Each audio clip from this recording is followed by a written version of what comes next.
Good morning. Do you want to know batteries in electric cars, home storage systems, and power banks?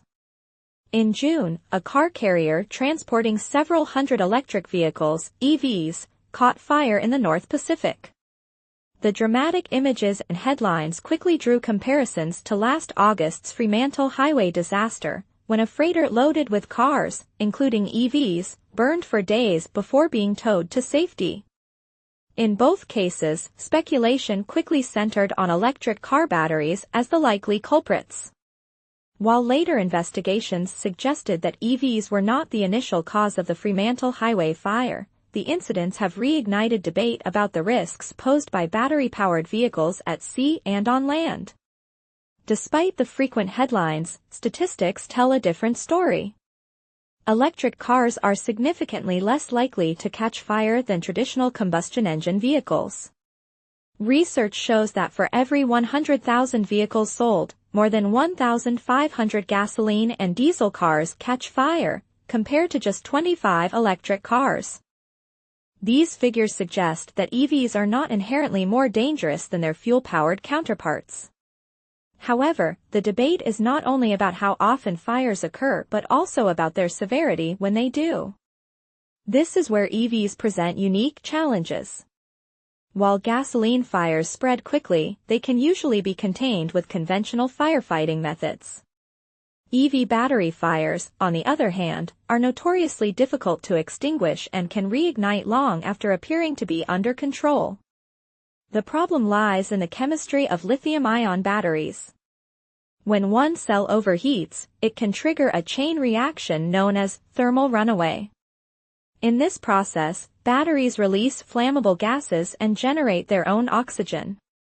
Traditional methods like smothering the fire with foam or carbon dioxide are ineffective, since oxygen deprivation cannot stop the reaction. Instead, cooling is the only real option, which requires vast amounts of water. Experts estimate that extinguishing a single EV fire can demand up to 10,000 liters of water.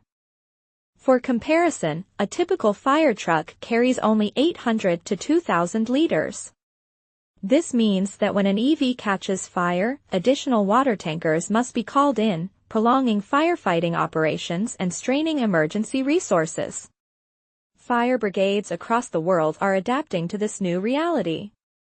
Frank Haschimer, vice president of the German Fire Brigade Association, notes that coordination and preparation are key. Some departments now carry special fire blankets designed to contain EV fires. While these cannot put out the flames, they help prevent the fire from spreading to nearby vehicles or structures. At sea, however, containment becomes far more complicated. Ships have limited firefighting resources and rely heavily on automated sprinkler systems or crew intervention. When hundreds of vehicles are packed closely together, even one fire, EV or not, can escalate into a large-scale disaster. The growing popularity of EVs means that transport by land and sea will only increase in the coming years. While the statistics confirm that EVs are not more likely to ignite than combustion vehicles, their fires present unique dangers that require specialized responses. Better shipboard safety systems, improved firefighting strategies, and continued innovation in battery design will all play a role in reducing risks. For now, incidents like the North Pacific fire serve as reminders. The shift to electric mobility brings not just environmental benefits but also new safety challenges that must be addressed with knowledge, preparation, and technology.